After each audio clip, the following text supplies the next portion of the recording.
प्रथम बंदो सतगुरु चरण जिन अगमा गम्य लखाइयाँ। गुरु ज्ञान दीप प्रकाश कर पट खोल दर्श दिखाइयाँ। जेह कारण सिद्ध्या पचे तो गुरु कृपा से पाइयाँ।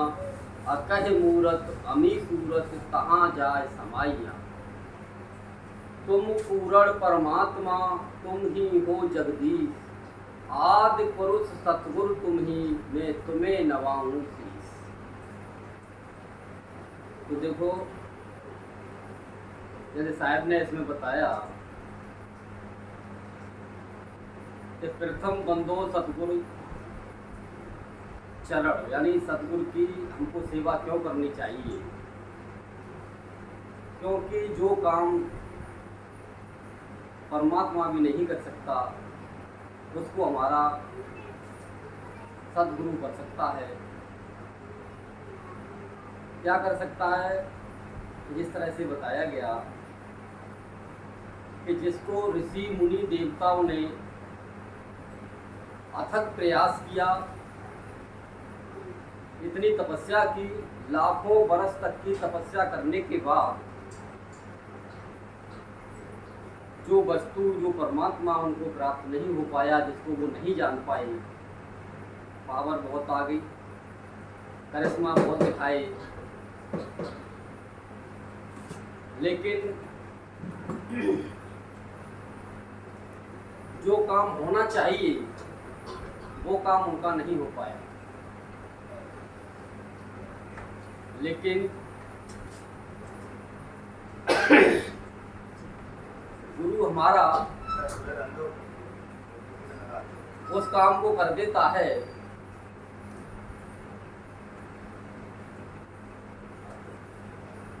जो कि कोई नहीं कर पाता।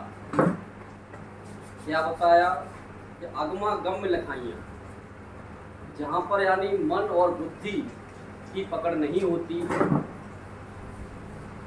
वहाँ पर सदगुरु जाकर के ज्ञान कराता है।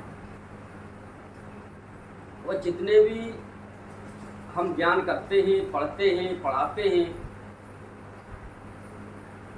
और जितना भी हम पूछते हैं और बताते हैं, ये सब मन बुद्धि के दायरे में ही चलते हैं।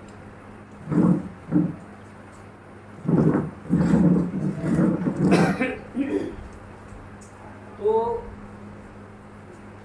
लेकिन जो गुरु जब अपने खेल को खेलता है, वो जब करता है तो मन बुद्धि से परे की जो बात है उस बात को वो बताता भी है और लखाता भी है। बताने का मतलब ये है कि मान लो जो मन बुद्धि से नहीं कहा जाता, जो इस वाणी से नहीं कहा जाता, वो अंतर में प्रकट होकर के उस बात को बताता है। और समय आने पर फिर कौन है बताने वाला, उसको लखाता भी है। लगने के बाद हमारे संशय सब खत्म हो जाते हैं और ये भी हम जान जाते हैं कि सतगुरु कहते किसको है, कौन है सतगुरु। क्योंकि संसार में हम देखते हैं कि सतगुरु के विषय में भिन्न भिन्न प्रकार की अपनी अपनी मान्यताएं हैं, लेकिन सतगुरु का ज्ञान उसी को हो पाया पहले जिसके अंतर में प्रकट हुआ और उसके बाद जिसने लग लिया। तो जब ही कहा कि प्रथम बंदो सतगुरु चरण जिन अगमा गम्य लखाइयाँ, तो वो जिस काम को कोई नहीं कर सकता उस काम को सतगुरु करता है। तो लेकिन और भी साहब ने बताया कि जो ऋषि मुनि नहीं कर पाए, अथक प्रयासों के बाद, 1-1 लाख वर्ष की तपस्या करने के बाद देवता भी नहीं कर पाए और उसको गुरु करा देता है। तो जब भी कहा है कि वंदना अगर करनी है, सेवा अगर करनी है, पूजा अगर करनी है, तो ये गुरु ही पूजा करने लायक है, सेवा करने लायक है। तो उसके द्वारा ही हमको परमात्मा का ज्ञान होता है और उसके द्वारा ही हमको सतगुरु का ज्ञान होता है। बाकी तो संसार में जितने भी ज्ञान चल रहे हैं सब कहीं न कहीं अटकाव की ओर हमको ले जाते हैं। लेकिन अब इसके लिए करना क्या पड़ता है, जैसे साहब ने बताया कि प्रेम की अगन हो, प्रेम की अगन हो, मन में लगन हो, श्रद्धा की ज्योत हो और मन में ना खोट हो, तो प्रभु मिल जाए और पूर्व मिल जाए तो सब मिल जाए। तो प्रेम हमारा परमात्मा से इतना होना चाहिए, गुरु से इतना होना चाहिए, क्योंकि परमात्मा मिलेगा कहाँ। साहब ने साहब कहा कि परमात्मा को अगर जानना है, ढूंढना है, तो मंदिर मस्जिदों में, सत्संगों में या मान लो जंगलों में भटकने से नहीं मिलेगा। क्या कहा उन्होंने कि जब ढूंढो जब संतों माही, कि सत्संग में जब हम पहुँचेंगे, जाएंगे, और जब संतों से हमारा सानिध्य बढ़ेगा, उनसे हमारा प्रेम बढ़ेगा, तभी परमात्मा प्रकट होता है, तभी हम परमात्मा को जान सकते हैं कि परमात्मा किसको कहते हैं और क्या है। नहीं तो परमात्मा के विषय में भी भिन्न भिन्न मान्यताएं हैं कि कौन किसको परमात्मा समझ रहा है, कौन किसको समझ रहा है। लेकिन सत्यता पर बात जब उतरती है जबकि हम खुद उस अनुभव में पहुंचते हैं। तो सबसे पहले प्रेम होना चाहिए कि प्रेम की अगन हो। जिस तरह से अग्नि जब जलती है तो अग्नि में सब कुछ भस्म हो जाता है, कुछ भी नहीं बचता, न ज्ञान बचता है, न ज्ञान बचता है और न संसार कुछ बचता है, न माया, कुछ भी नहीं बचता। अग्नि सबको जला करके भस्म कर देती है। तो इसी तरह से इस संसार का इंद्रियों के द्वारा, शरीर के द्वारा अपना कार्य करते हुए हमने प्रेम अपने गुरु के प्रति रखना होता है। इसीलिए साहब ने साफ शब्दों में बताया कि कर से कर्म करो विधनाना। ये नहीं है कि हम अपना काम धंधा नौकरी छोड़ करके कहीं जंगल में पड़ जाएं या कहीं एकांत निवास कर लें तो हमें परमात्मा मिल जाएगा, क्योंकि परमात्मा इस तरह से नहीं मिला करता। क्योंकि एकांत कहाँ करना है? एकांत करना है हमको अपने अंदर, अपने अंदर हमने एकांत करना है। घर में रहते हुए, काम धंधा करते हुए, और वो एकांत कब होता है? एकांत जब ही होता है जब कि हमारा गुरु से प्रेम बढ़ता है। प्रेम बढ़ेगा तो एकांत, सब काम धंधा करते हुए एकांत आपका बन जाएगा। तो जिस तरह से अग्नि में सब कुछ जल जाता है, इसी तरह से गुरु से प्रेम करने पर सब चीजें नष्ट हो जाती हैं। सिर्फ एक गुरु ही रह जाता है। और गुरु आखिरकार क्या है, किसको कहते हैं? तो वो गुरु तत्व में बदल जाता है। आगे सारा काम उसी से अपना बनता है। तो प्रेम की अगन हो और मन में लगन हो। लेकिन अब इसके लिए लगन होना बहुत जरूरी है। लगन होना बहुत जरूरी है। लगन का मतलब है कि मान लो गुरु से, गुरु क्या आदेश करता है, कब बुलाता है, क्या हमसे कहता है, तो उस बात पर हमको अटल रहना होता है।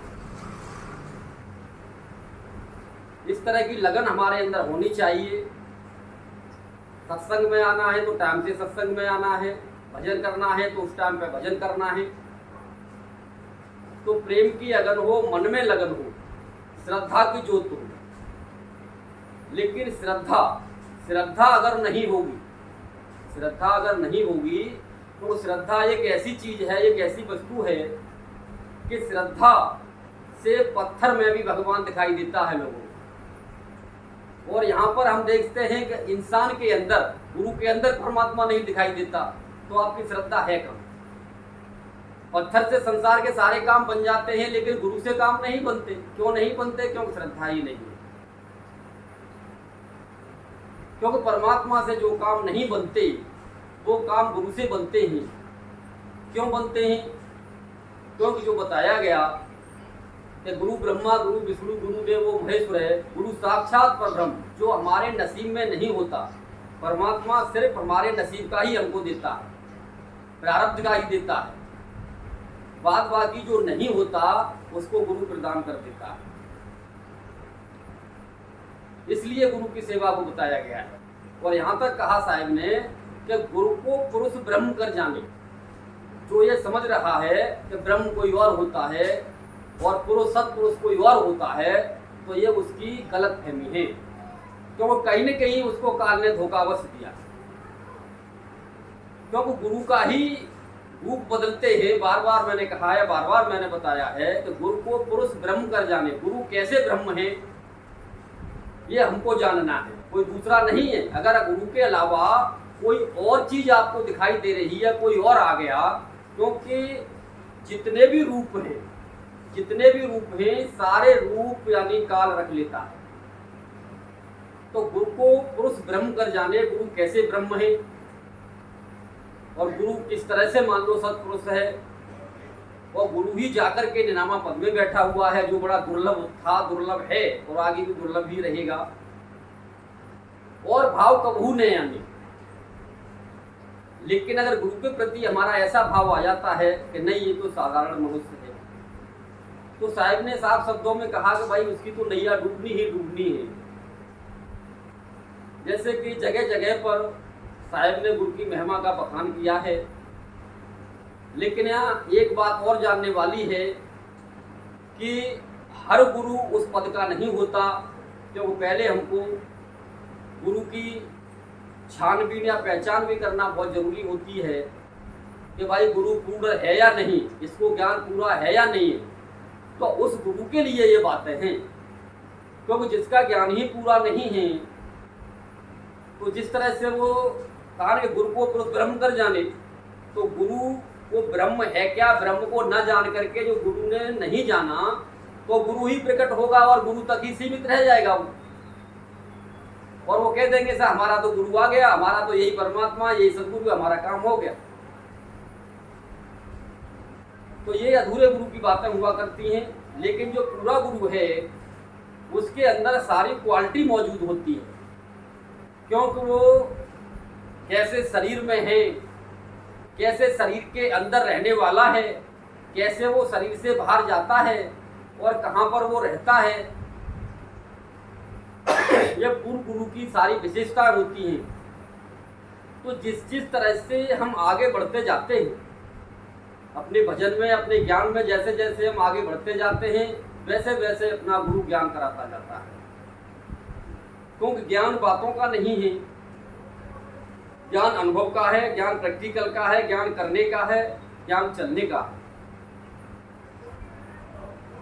लेकिन जैसे जैसे हम बढ़ते जाते हैं, चलते जाते हैं, वैसे वैसे अनुभव में हम ऑटोमेटिक ही उतरते चले जाते हैं।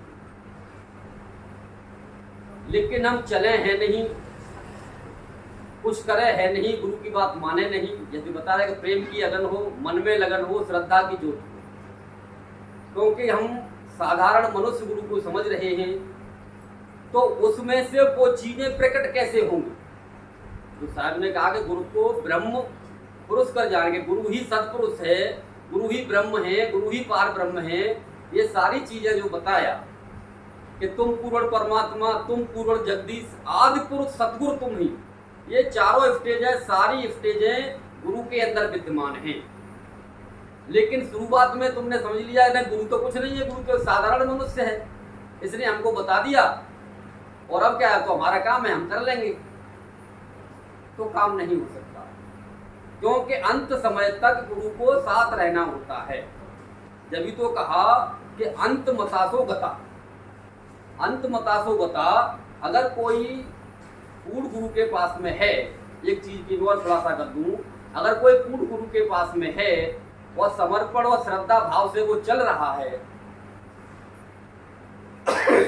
अगर वो मान लो ब्रह्म को या सतपुरुष को या आदि पुरुष को नहीं भी जान पाया ना, लेकिन उसने अपने पूर्ण गुरु को गुरु के रूप में ही जाना है और माँ वो समर्पण है, तो गुरु उसका काम कर देता है और कर करके वो पूरा करके ले जाता है, उसको अधोगति में कभी जाने नहीं देता।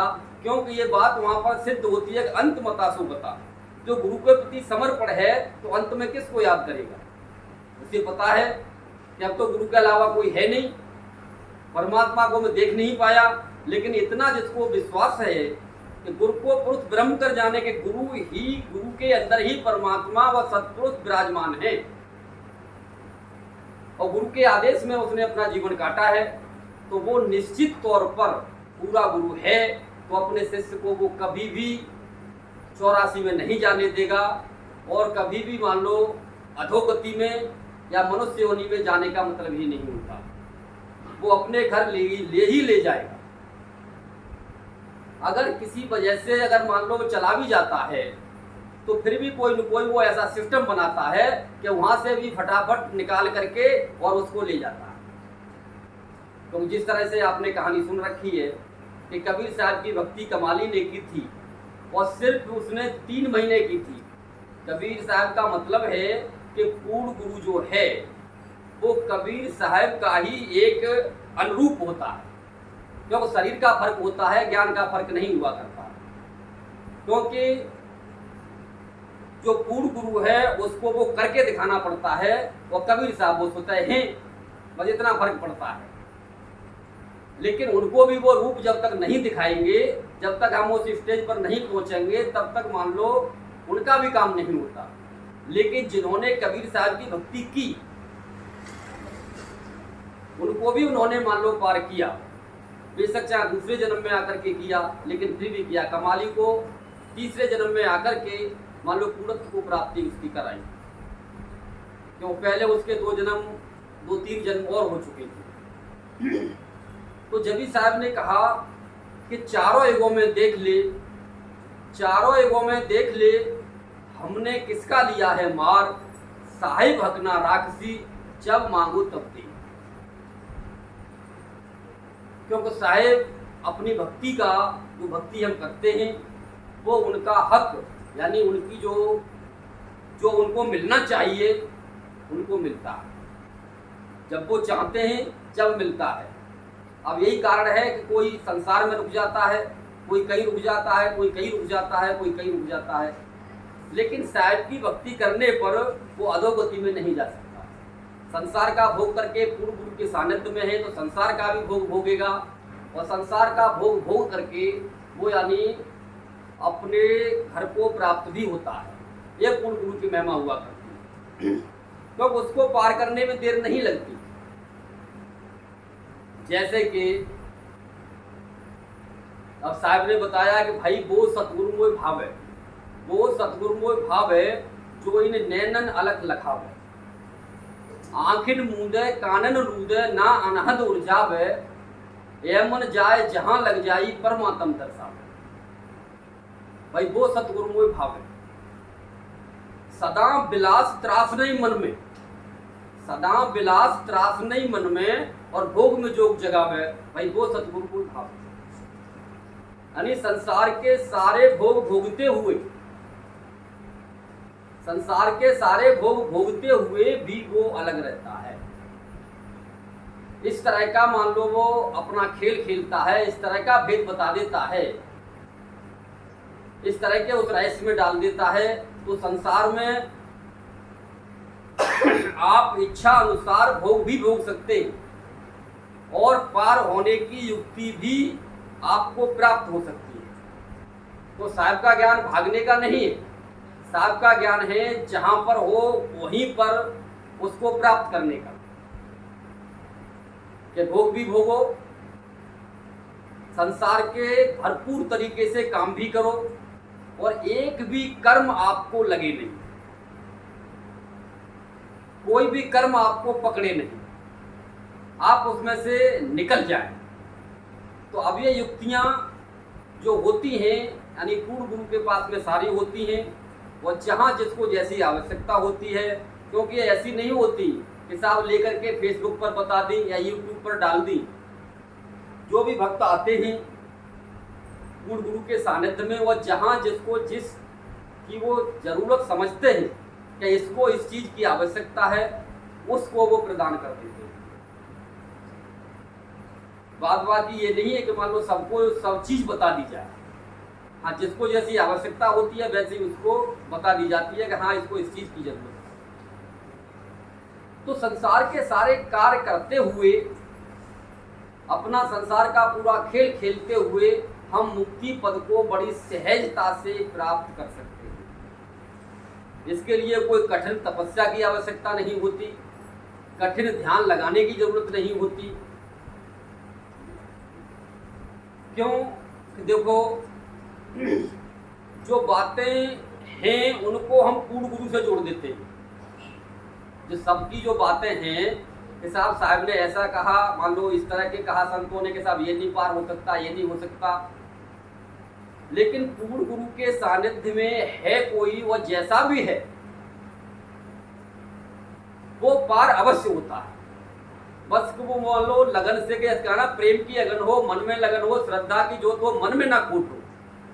अब जैसे खोट होता है कि भाई किसी तरह से गुरु से नाम जान लो, चाहे पहले खूब सेवा करो, पैर चप्पी करो, जो मर्जी करो, किसी तरह से इनसे नाम जान लो, बाद में हमारा रास्ता अलग और गुरु का रास्ता अलग। तो ये क्या हो गया? मन में खोट है।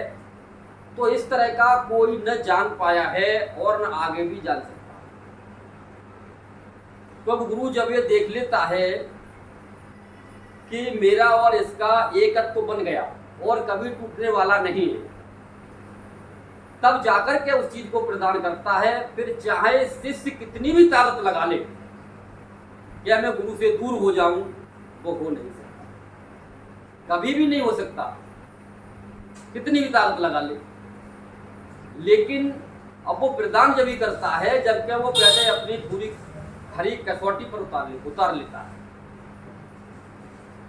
जब साहब ने कहा गुरु सीढ़ी अति कठिन है, गुरु सीढ़ी अति कठिन है, ज्यों खाड़े की धार, और टगमग हो तो गिर पड़े निश्चल उतरे पार। तो जिस तरह से तलवार की धार पर हम चलते हैं, तो इस तरह से गुरु की भक्ति है कि अगर मान लो डगमग हुआ तो सीधी तलवार की धार पर गिरेगा और फटेगा। वह जो निश्चल होकर के चल रहा है, निश्चय है कि निश्चय मेरा गुरु पूर्ण है, मुझे पार करेगा ही करेगा, मुझे कोई लेना देना नहीं है, तो उसको कोई भी शक्ति, कोई भी काल, महाकाल कितना भी मान लो प्रबल हो, उसको कभी रोक भी नहीं सकता। और कितने भी उसके अंदर दुर्गुण भी हो ना, दुर्गुण है क्या? दुर्गुण को तो जब पारस से वो टच करता है तो दुर्गुणों को खत्म कर देता है, जब चाहेगा जब खत्म कर लेगा, कितनी देर लगेगी उसको। लेकिन अब ये प्रदर्शन के तरीके नहीं होते। वो जब देखता है कि हाँ भाई अब इसको इस चीज की आवश्यकता है तो ये करनी है, इस चीज की आवश्यकता है तो ये करनी है, तो पारस जिस तरह से टच होता है लोहे के अंदर तो सोना बना देता है। और जब पारस शिष्य के अंदर टच होगा तो वो पारस ही बना लेता है, तो दुर्गुण फिर रहेंगे कहां से? लेकिन कब क्या करना है, कैसे करना है, ये हमेशा से, आज से नहीं है, हमेशा से गुरु के हाथ में था, गुरु के हाथ में है और गुरु के हाथ में रहेगा। तो परमात्मा को पाना सरल है, परमात्मा को पाना सरल है, क्योंकि परमात्मा मिल जाएगा तो संसार की जो ऐसो आराम है उसको प्रदान कर देगा। लेकिन पूर्ण गुरु से मिलना बहुत ही कठिन है, क्योंकि पूर्ण गुरु जब मिलता है तो मान लो सांसारिक तो वस्तुएं मिलेंगी ही मिलेंगी, बाद बाकी वो मुक्ति भी कर देगा। इसलिए पूर्ण गुरु का मिलना बड़ा कठिन है, परमात्मा का मिलना सरल है।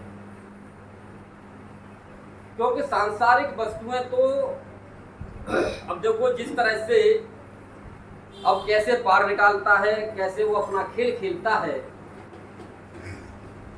मैं थोड़ा सा उसके विषय में आपको बताऊंगा। कि आपने सुन रखा है कि माया इतनी प्रबल है, माया इतनी प्रबल है, और साहब ने साफ कह दिया कि जब तक मन माया का मेल तब तक ये 84। मन जो है जब तक माया में फंसा हुआ है तब तक ये 84 का बंधन कभी कट नहीं सकता। तो माया कटेगी कैसे? माया को काटने के लिए एक गुरु ही समर्थ है, और मैं भोग की योग की युक्ति से, भोग में योग कैसे होता है उस युक्ति से मान लो संसार को भी दे देता है, माया को भी दे देता है, माया को भी दे देता है और माया से निकाल भी देता है। तो बड़ी विचित्र बात है। तभी तो साहब ने कहा, अरे ठगनी क्या नैना मटकावे, तेरे हाथ कबीर न आवे, ठगनी क्या नैना मटकावे।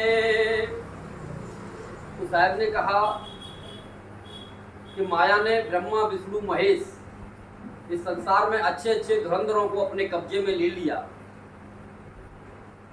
लेकिन साहब ने कहा कि तुम मुझे कब्जे में नहीं ले सकते। एक साहिबी ऐसे हैं जो माया से बचे हुए हैं, बात बाकी, और जो भी बचता है तो साहिब की कृपा से ही बचता है, बात बाकी नहीं बच सकता। जिस तरह से योग करके इतने प्रबल हो गए थे गोरखनाथ कि कंचन और कामनी को जीत लिया था इसमें, संसार में, लेकिन अंदर में वो भी फंस गए। तो जाकर के जब कबीर साहब से उनकी मुलाकात हुई, तब जाकर के उनके ज्ञान के द्वारा ही वो उससे आगे निकले। वरना कितना भी योग कर लो, कितना भी ध्यान कर लो, ध्यान की बात करेंगे तो ध्यान में शंकर जी से ज्यादा कोई ध्यानी हो नहीं सकता। इतना उन्होंने ध्यान किया है, लेकिन उनको भी साहब कबीर का ही भजन करना पड़ता है, तब जाकर के उनका काम बना है और आगे बनेगा। लेकिन हम समझ नहीं पाते। जिस तरह से हम देखो रामायण पढ़ते ही, तो रामायण को या पढ़ लेंगे या सुनेंगे तो मान लो रामायण को पढ़ने वाले क्या कहेंगे कि भाई राम जी किसका भजन करते हैं, कि राम का भजन करना है। तो राम का भजन करना है तो राम किसका भजन करते हैं, कि शंकर जी का भजन करते हैं। तो शंकर जी किसका भजन करते हैं, शंकर जी राम का भजन करते हैं। एक दूसरे का दोनों भजन करते हैं, तो यहीं तक वो सीमित है। लेकिन वास्तव में वो किसका भजन करते हैं, वो दोनों के अंतर में जो है, दोनों के जो अंतर में हैं वो एक ही है। तो इसलिए कहा जाता है कि भगवान राम भगवान शंकर जी का भजन करते हैं और शंकर जी भगवान राम का भजन करते हैं।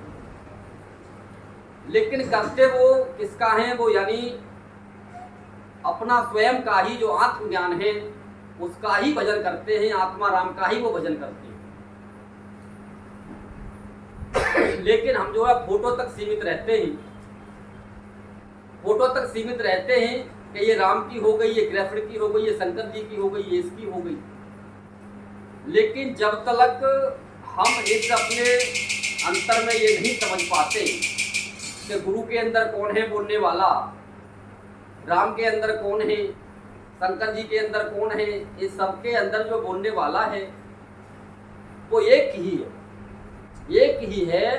तो जब ही कहा कि एक के सादे सब सदे, सब सादे सब जाए, और जो कोई सींचे मूल को फूले फले खाए। क्योंकि किसी की मान लो कुछ भी नहीं करना, सिर्फ एक गुरु की भक्ति करने से सबकी भक्ति हो जाती है। क्यों हो जाती है, क्योंकि गुरु के अंदर ही सारी चीजें, जो पेड़ बनाया गया है, ये आप देख रहे हैं कि मान लो सब कुछ गुरु के अंदर ही समाया हुआ है, और गुरु से ही सब कुछ निकलता है और गुरु में ही समाहित हो जाता है। तो समय समय पर जिस चीज की हमको आवश्यकता होती है उसको गुरु हमको देता है। मुक्ति तो हमको ऐसे ही मिल जाती है। पूर्ण गुरु का ये मान लो एक ऐसा है कि मान लो उस मुक्ति ऐसे ही दे देता है, मुक्ति के लिए प्रयास नहीं करना पड़ता। क्योंकि जिस चीज के लिए प्रयास किया जाता है वो कभी प्राप्त नहीं होता। और ये जो राम नाम का और ये मुक्ति का ऐसा खेल है पूर्ण मुक्ति का, कि ये सब प्रयासों से रहित है। क्योंकि यानी ध्यान से भी रहित है, योग से भी रहित है। तो हम करेंगे क्या? यही कारण है कि कहीं न कहीं आकर के सभी फंस जाते हैं। कहीं न कहीं आकर के सभी फंस जाते हैं। जितने भी आप गुरुओं को देखेंगे, शिष्यों को देखेंगे, देवी देवताओं को देखेंगे तो किसी न किसी स्टेज में आकर के सब फंसे हुए हमको दिखाई देते हैं। लेकिन निकलता कौन है? निकलता वही है जो यानी सब कुछ छोड़ देता है कि मुझे ये भी नहीं चाहिए। जब तो साहब ने कहा जो तू चाहे मुझको, जो तू चाहे मुझको तो छोड़ सकल की आस, और मेरे जैसा हो ले सब सुख तेरे पास। यानी जो तू, मैं तो तुझे मिलूंगा ही मिलूंगा, लेकिन कब मिलूंगा? जब कह तू और चीजों की आस छोड़ दे। जो तू चाहे मुझके तो छोड़ सकल की आस, सारी आशाओं को त्याग दे। लेकिन जब आशाओं को त्याग देंगे तो संसार में कैसे जिएंगे, संसार में हमारे कार्य कैसे होंगे? अब साहब ने साफ कह दिया कि आशा छोड़ जब हो निराशा, कि भाई अब नहीं मिलने वाला, न संसार का सुख मिलने वाला है, न परमात्मा का सुख मिलने वाला है, कुछ नहीं मिलने वाला। तो आशा छोड़, जब तक ये आशा है तब तक कुछ नहीं मिलता, भटकते ही रहते हैं। और जब हम समर्पण कर देते थे, समर्पण के लिए कहा जाता है ना बार बार कि आशा, जब तक आशा है कुछ भी जानने की, जनाने की, प्राप्त करने की, तब तलक वो नहीं मिलता। कि आशा छोड़ जब हो निराशा, जब वो निराश हो जाता है उसके बाद में यानी ऑटोमेटिक ही जब साहब का खेल शुरू हो जाता है। कहते हैं कि आशा छोड़ जब हो निराशा, कहीं कबीर तब देख तमाशा। मैं अपना तमाशा तो जब दिखाऊं, लेकिन तू करना चाहता है तो कर ले। क्योंकि जब हम खुद कर्ता बनते हैं कि मैं ये कर लूंगा, ये कर लूंगा, ऐसे कर लूंगा, वैसे कर लूंगा, तब साहब कहते हैं कि तू कर ले, फिर कर लेगा तू, तो मेरी जरूरत क्या है? जिस तरह से देखो साहब ने बहुत उदाहरण दिए हैं कि गुरु से कठिन लगन मेरे भाई, गुरु से कठिन लगन मेरे भाई, लगने लगे बिना मुक्त न मिले, कोई काज न सरिये, कोई काज न सरिये, यम जिवरा ले जाई, गुरु से कठिन लगन मेरे भाई। तो देखो सिर्फ एक लगन, एक गुण अपना लो साहब का। साहब जो कहते हैं प्रेम अपना लो, लगन अपना लो, भक्ति अपना, कुछ भी अपना लो, एक गुण अपना लो कि प्रेम की अगन हो, मन में लगन हो, श्रद्धा की जोत हो, मन में न खोट हो, चारों में से एक चीज पकड़ लो, सारी चीजें अपने आप इकट्ठी हो जाती हैं। ऐसी कला है साहब। तो जब लगन जब लगती है तो गुरु से लगन कठिन मेरे भाई, और लगन लगे भी, जब तक लगन नहीं लगती तब तक न तो संसार के कोई काम बनते दिखाई देते हैं। हम देखते हैं कि इधर से ये काम बिगड़ा, इधर से ये बिगड़ा, इधर से ये बिगड़ा, एक बनाते हैं दो खराब हो जाते हैं, दो बनाते हैं चार फिर खराब हो जाते हैं। तो जीवन में अरे दिमाग में वही उठापटक चलती रहती है, काम भी नहीं बनते। तो गुरु से कठिन लगन मेरे भाई, तो लगन लगे भी काजन सर है, और मुक्ति भी नहीं मिलती, मुक्ति भी नहीं मिलती। क्योंकि संसार में जब हम यही लगे रहेंगे कि मैं ऐसे करके ऐसे कर दूंगा, ऐसे करके ऐसे कर दूंगा, तो न तो लगन लग पाएगी और न मुक्ति। मुक्ति कहाँ से? मैं मुक्ति भी नहीं मिलेगी। तो जब तक ये उठापटक चलती रहेगी हमारे अंदर, तब तक दोनों ही चीजें, एक भी नहीं मिलने का, न संसार मिलने का, संसार में सुख मिलने का, और ना ही मुक्ति मिलने की। और जब हमने ये कह दिया कि भाई कि कर से कर्म करो विधनाना, यानी कर्म करो पर लेकिन फल की इच्छा मत करो। हम कर्म कर रहे हैं, सेवा कर रहे हैं, लेकिन इस सेवा के बदले, इस कर्म के बदले हमको ये मिलेगा, तो फिर फंस जाओगे। क्योंकि बार बार भगवत गीता चिल्ला चिल्ला कर यही कह रहे हैं भगवान श्री कृष्ण कि कर्म किए जा, फल की इच्छा ना कर रहे इंसान, ये है गीता का ज्ञान।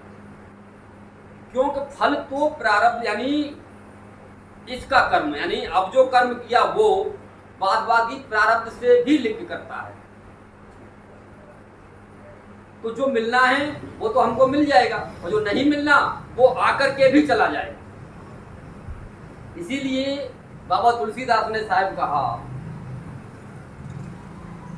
देखो संसार में सुख प्राप्त करना है और मुक्ति की तरफ चलना है तो क्या करना है? यानी 6 चीजों को छोड़ना पड़ता है। इन पर से अपनी सुरती हटानी पड़ती है, अपना ध्यान इधर से हटाना पड़ता है। जब उन्होंने कहा क्या क्या, जिस तरह से, क्योंकि जब तक इन 6 चीजों में हम फंसे रहते हैं तब तक हमको गुरु में भी कमी दिखाई देती है,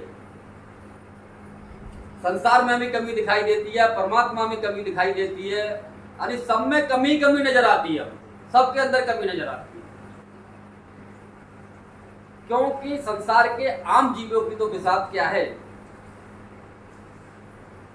जो भगवान राम के भाई भरत जी जो हैं, भरत का मतलब भाव है, क्योंकि भाव ही फेल हो जाता है, क्योंकि भाव जब हमारा काम बनता है तो भाव बन जाता है। भाव का ऐसा खेल होता है, काम बनता है या भजन बन गया तो भाव बन गया, भजन नहीं बना तो भाव हट गया, संसार में काम बन गया तो भाव बन गया, और काम बिगड़ गया तो भाव हट गया। तो ये भी फेल हो जाता है। जबकि मान लो ये कहा गया है कि भाव का भूखा हूं मैं, भाव हुई एक सार है, भाव से भजले मुझे तो भाव से बेड़ा पार है, यानी भाव से पार हो जाएगा तू भाव से, ये भी कहा गया। लेकिन आगे चल के थोड़े समय के बाद ये भी बदल जाता है, ये भी बेकार हो जाता है, क्योंकि जब ये संसार में फायदा नुकसान देखने लग जाता है, भक्ति में भी फायदा नुकसान देखने लग जाता है, ध्यान में भी फायदा नुकसान देखने लग जाता है, तो ये भी फेल हो जाता है। कैसे फेल होता है कि जिस समय तो भगवान राम के गुरु वशिष्ठ जी, क्योंकि भगवान राम के गुरु कोई ऐसे गुरु तो लल्लू पंजू होंगे नहीं, वशिष्ठ जी जिनके गुरु जी विश्वामित्र, और तो मान लो संसार में जितने भी होंगे तो सब उनके आई जाते होंगे। लेकिन जब ये खेल यानी प्रकृति ने, विधि ने अपना खेल दिया तो भरत का भी भाव डबाडोल हो गया, भरत भी फेल हो गए, भरत भी फेल हो गए और गुरु पर आकर के आक्षेप लगा दिए। बोले कि गुरु जी तुमसे बड़ा ज्ञानी संसार में कौन होगा कि तुमने शोध करके लगन निकाली थी, तुमने कहा था कि भाई राम का राज तिलक होगा, लेकिन ये हो क्या गया, यानी पिताजी की मृत्यु हो गई, राम को वनवास हो गया, ये हो क्या हुआ, ये ऐसे कैसे हो गया, क्यों भाव फेल हो गया ना। जब से गुरुजी अच्छा अच्छा बता रहे थे, अच्छा अच्छा समझा रहे थे, तो गुरुजी भगवान से भी बढ़ के नजर आ रहे थे, और जब एक बात अपने अपोजिट चली गई तो भाव खराब हो गया। तो इसीलिए भाव की भी कोई वैल्यू नहीं रहती, क्योंकि क्षण क्षण पल पल भाव बदलता है। तो उन्होंने कहा गुरुजी ऐसे कैसे हो गया, तो यानी भरत जी ने जब इस तरह का मान लो गुरुजी से तेज आवाज में बोला कि तुम तो समर्थ हो, सब कुछ कर सकते हो, ऐसा क्यों नहीं किया, ऐसा कर सकते थे, वैसा कर सकते थे। तो उन्होंने कहा कि सुनो भरत भावी प्रबल, कई मुनि बिलखाय, हान लाभ जीवन मरण यश अपयश, ये 6 चीजें विध्यात यानी ये प्रारब्ध के अनुसार चलती हैं, इसमें कोई लिंक नहीं। लेकिन इन 6 चीजों पर कोई विजय प्राप्त कर ले, इन 6 चीजों पर विजय प्राप्त कर ले तब यानी उसको काटा जा सकता है। लेकिन इन 6 चीजों पर विजय प्राप्त करना बड़ा मुश्किल खेल है, क्योंकि गुरु ने कर लिया तो शिष्य नहीं कर पाएगा, शिष्य ने कर लिया तो गुरु फेल हो जाएगा। कहीं न कहीं काल जो है ऐसा खेल खेलता है, क्योंकि गुरु पूरा है तो शिष्य अटल नहीं है, शिष्य अटल है तो गुरु पूरा नहीं है। ऐसी बात नहीं है संसार में शिष्य नहीं है, एक से एक अटल पड़े हुए हैं, लेकिन मां उन विचारों का काम नहीं बन पा रहा। क्यों नहीं बन पा रहा, क्यों गुरु पूरा नहीं है, और जहां गुरु पूरा है मां शिष्य अटल नहीं हो पाता। तो यानी इन 6 चीजों पर विजय प्राप्त नहीं हो पाती। लेकिन जब ये समन्वय पूरा बन जाता है जिसके साथ में, तो 6 चीजें पूरी हो जाती हैं। यानी 6 चीजों से निकल करके वो आगे ले जाता है। जिस तरह से हानि के लिए कहा गया कि आपकी मान लो संसार में जो हानि होती है, अब हानि कई तरह की होती है। एक तो मान लो ज्यादातर हम हानि समझते हैं अपने पैसे की हानि समझते हैं कि हमारा पैसा यहाँ पर मारा गया, इस तरह का मान लो वो हो गया तो हानि हो गई हमारी। कई जगह भक्ति के हमें लगता है कि हम भक्ति में गिर गए, हमारी ये हानि हो गई, हम अपने पद से गिर गए तो हानि, क्योंकि ये तो भाव के अनुसार सारी चीजें बदलती। तो हानि पर हमको ध्यान नहीं देना। हानि हो गई, ध्यान किस पर देना है? अपने कर्म पर देना है, कर्म करना है। अगर हानि हो गई तो क्या हो सकता है, किसी का था आज वो ले गया, बात खत्म हो गई। अगर नहीं देते तो दोबारा फिर लेने के लिए आना पड़ता, तो बात खत्म हो जाती है। और अगर ये गांठ बांध ली कि इसने मेरा ले लिया और इससे लेना ही लेना है और बेचारा वो नहीं दे पाया, तो कोई माई का लाल आपको मुक्त नहीं कर सकता, दोबारा से फिर आना ही पड़ेगा लेने। तो पहले नंबर तो यानी सबसे पहले उन्होंने हानि को लिया, तो हानि में नहीं फंसना। अगर लाभ हो जाता है तो लाभ वाले के पीछे भी नहीं भागना, क्योंकि इससे तो बड़ा लाभ होता है। लाभ होता है तो उसके चक्रव्यूह में आप लाभ वाले के में ऐसे फंस जाएंगे कि उसमें से निकलना बड़ा मुश्किल है, क्योंकि यही तो माया का खेल है। और खेल है क्या कि लाभ दोनों होते हैं। कि लाभ मान लो सांसारिक लाभ, जिस तरह से मान लो पैसे से जुड़ लो, पैसे का भी लाभ है, भक्ति में भी लाभ है। लेकिन भक्ति में मान लो पराकाष्ठा पर जहां हम पहुंचना चाहते हैं, जहां की कबीर साहब बात कर रहे हैं, और लाभ में आज साहब भजन में खूब मन लगा, भाव था तो मन लगा, लाभ हो गया तो मन लगा, वहां लाभ हो गया। और जहां पर मान लो आज मन नहीं लगा तो वहां हानि हो गई। सारे मन कई पिछड़े हैं, और क्या है, संसार में भी और अंदर भी। तो हमने इन चीजों पे हानि हो गई तो कुछ लेना देना नहीं, और लाभ हो गया तो कुछ लेना देना नहीं। हान लाभ जीवन मरण। मान लो किसी का जन्म हो गया घर में कि भाई बेटा हो गया, भाई हो गया, बेटी हो गई, सब अपना अपना प्रारब्ध लेकर के संसार में आते हैं। हम ये सोचते हैं, हम ये कहते हैं, संसार की एक ऐसी भावना चली आ रही है कि खाली हाथ आता है, खाली हाथ जाता है। ऐसा नहीं होता, क्योंकि हम संसार की माया से लेकर के लिंक करते हैं। इसलिए देखते हैं कि साहब यहाँ कुछ कमा के तो लाया नहीं, क्योंकि हम धन को ही सब कुछ समझते हैं। लेकिन जब भी आता है तो अपना प्रारब्ध वो साथ लेकर के आता है।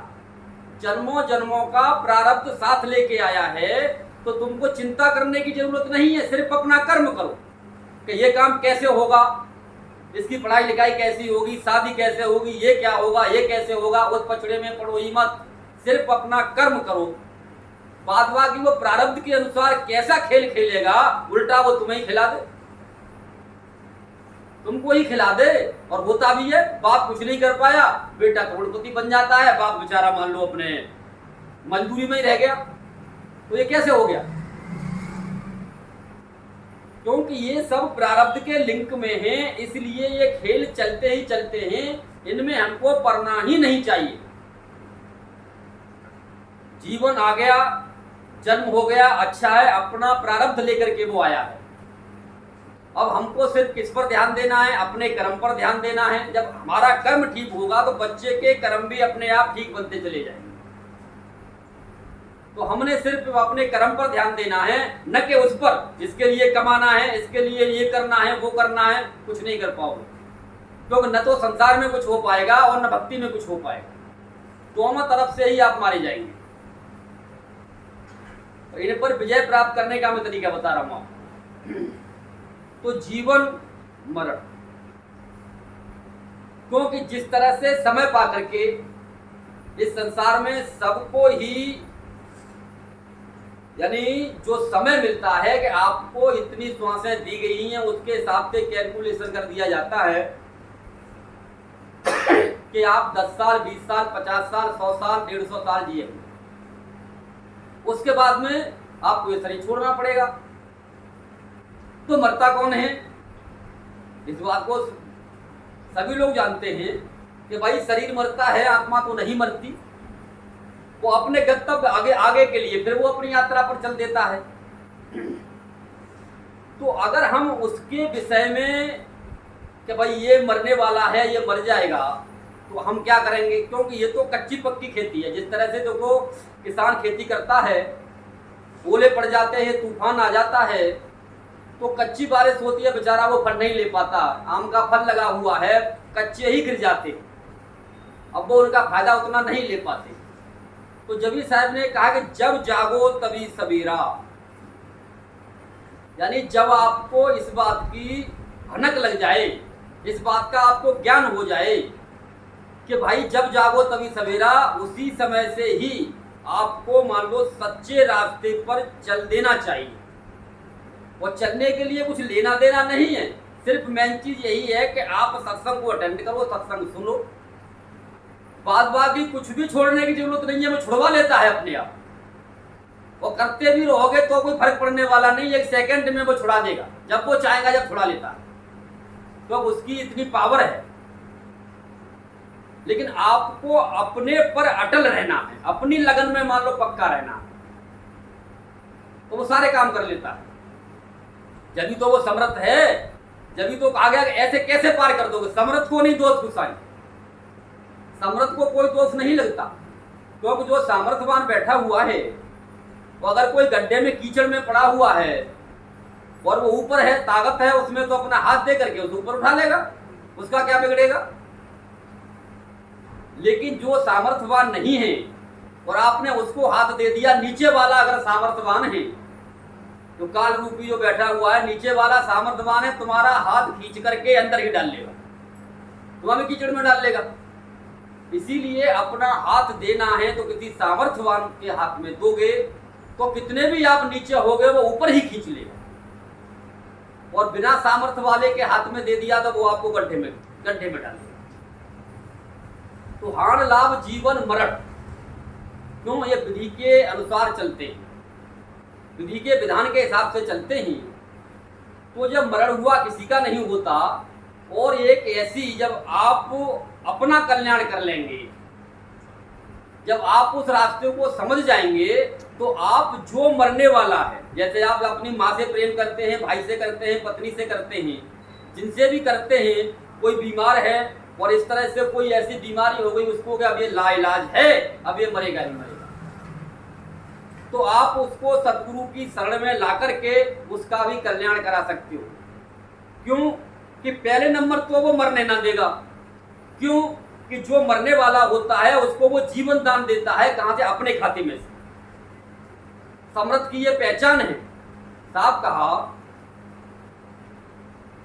कि काल के और जो है साहिब के ये वचन है कि काल कहता है कि मैंने कब मना किया है, भाई तुम्हारे जीव हैं तो ले जाओ, लेकिन मेरा कर्जा तो दे जाओ जो मैंने इनके ऊपर इतना खर्च किया है। जिस तरह से होता है ना, हम अपने लड़के का बच्चे का ब्याह करते हैं तो क्या कहते हैं? इतना दहेज चाहिए, मैंने इसकी पढ़ाई लिखाई में बहुत खर्च किया, और बाद में फिर रोते हैं कि मान लो बहू हमारी सेवा नहीं करती। सेवा कहां से करेगी? वो कहां से सेवा करेगी? क्यों? कर्जा था, तुमने ले लिया, वो तो उसका हो गया, वो तो बहू का हो गया, वो कहां से सेवा करेगा तुम्हारी? मतलब ही नहीं होता, कहां से सेवा करेगी? न बेटा करेगा न बहू करेगी। तो इसी तरह से मान लो कि ये खेल इस तरह का है। तो हम जब समझदारी से अपने जीवन को जिएंगे, और जब वो मान लो देता है समय, तो इसलिए देता है कि छुड़ा ले अपने जीव को। काल कहता है छुड़ा ले अपने जीव को, अदा करे अपने खजाने से। तो सतगुरु से मान लो, परमात्मा से, पूर्ण गुरु से काल कहता है कि मैंने कब मना किया है, मेरा कर्जा दे दो, ले जाओ इसको। तो अब वो जीवन दान उसको देता भी है तो इस देश पर देता है कि तुझे अब मेरा भजन करना पड़ेगा। मेरा का मतलब भगवान का भजन करना पड़ेगा तुझे। लेकिन यहां पर संसार ऐसा है, अब तो हम बच गए, अब क्या है, बाहर में जाए गुरु, हमें क्या लेना देना। लेकिन ये नहीं पता फिर भी तो आएगा वो, फिर कौन बचाएगा, फिर भी तो आएगा, फिर कौन बचाएगा। कोई परमात्मा बचाने वाला नहीं है।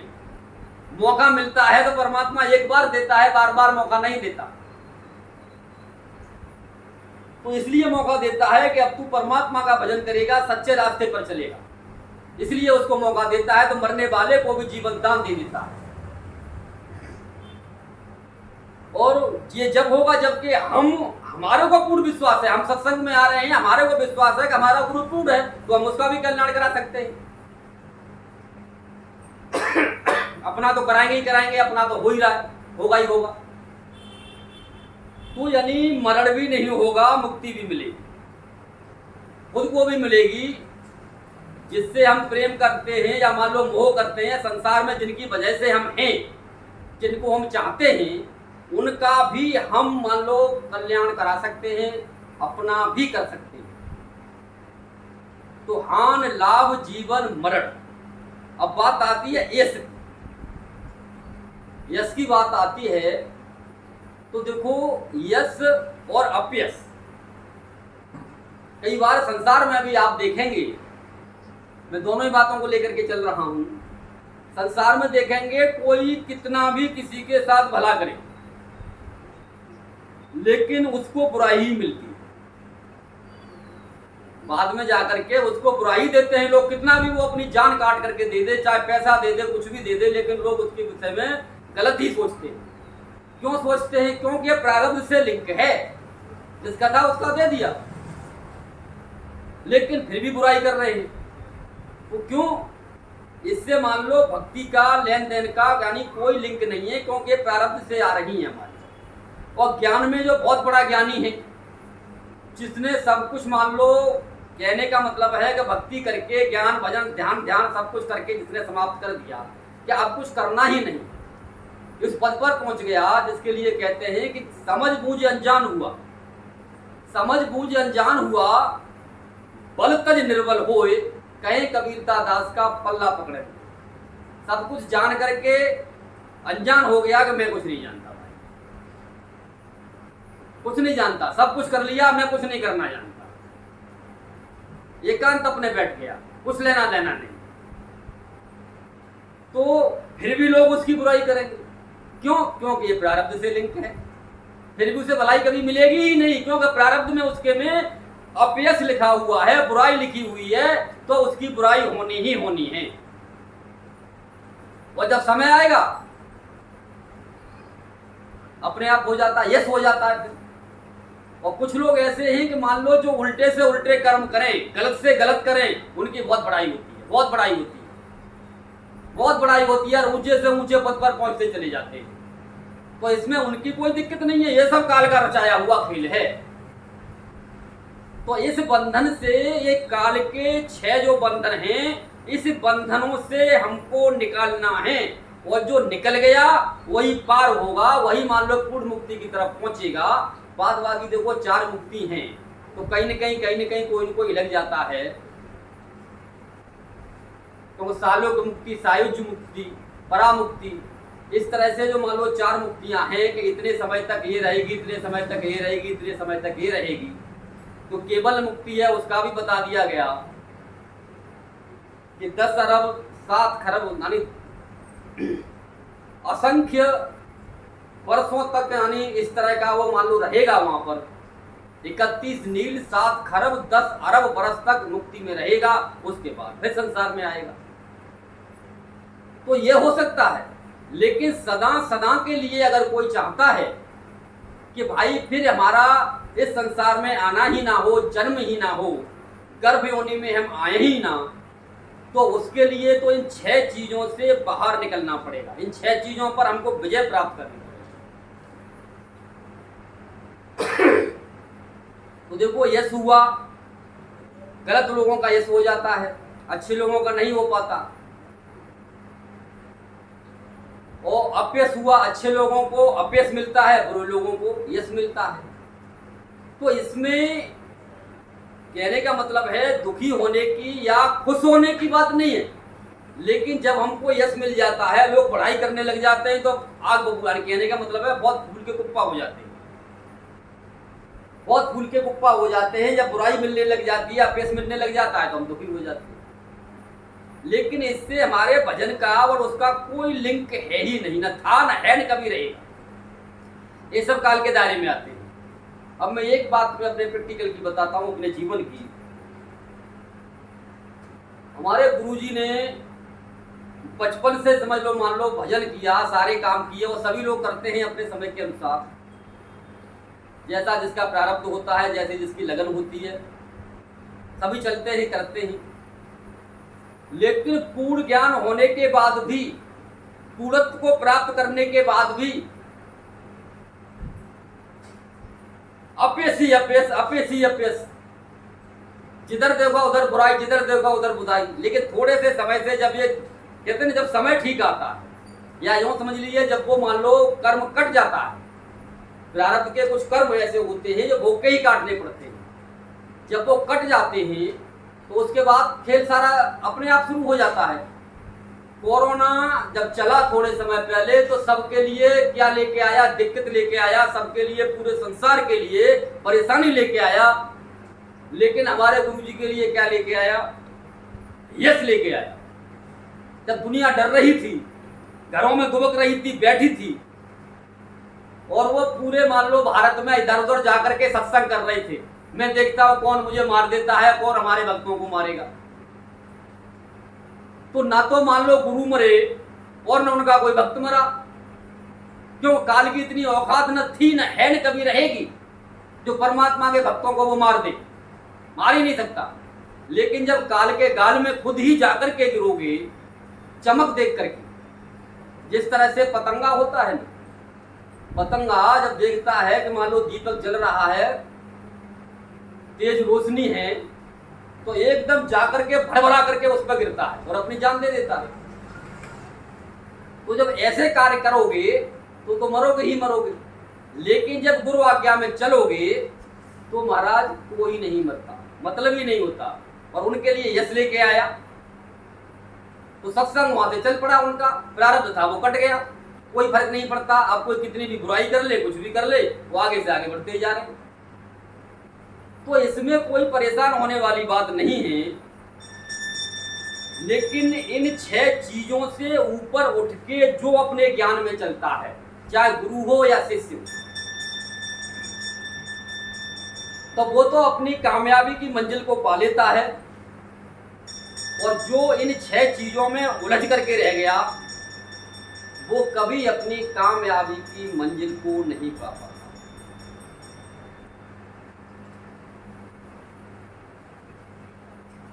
क्यों?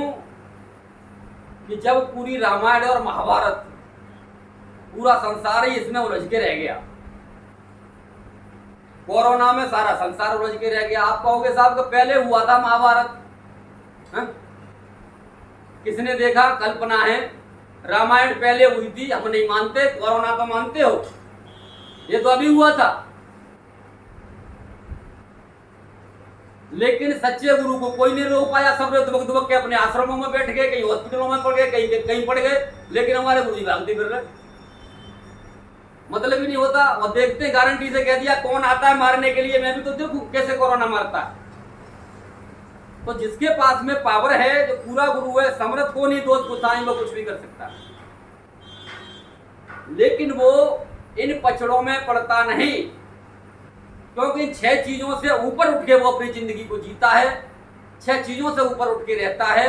और जो 6 चीजों से ऊपर उठ के रहेगा वही कुछ कर पाएगा, वही पूर्णत्व को प्राप्त हो पाएगा, और वही पूर्णत्व है और पूर्णत्व बना पाएगा। क्योंकि जहां है वहां मिलेगा, और जहां नहीं है वहां कहां से मिलेगा। कवि साहब ने कहा कि गुरु से कठिन लगन मेरे भाई, और लगन लगे बिन मुक्ति न मिले, यम जिब्रा ले जाए। न तो कोई संसार में काम बन सकता है, बनेंगे थोड़े बहुत, मान लो ये भाई एक मेहनत की तो मिल गया, इधर मेहनत की तो मिल गया, लेकिन कहीं मारा गया, कहीं मिल गया। तो ये इस तरह से मान लो चलते रहेंगे, लेकिन काम धंधा भी नहीं हमको छोड़ना। अच्छी तरह से मैंने देखो समझाने की कोशिश की है। इसके साथ ही मैं सत्संग को समाप्त करता हूँ। बोलो सतगुरुदेव की जय।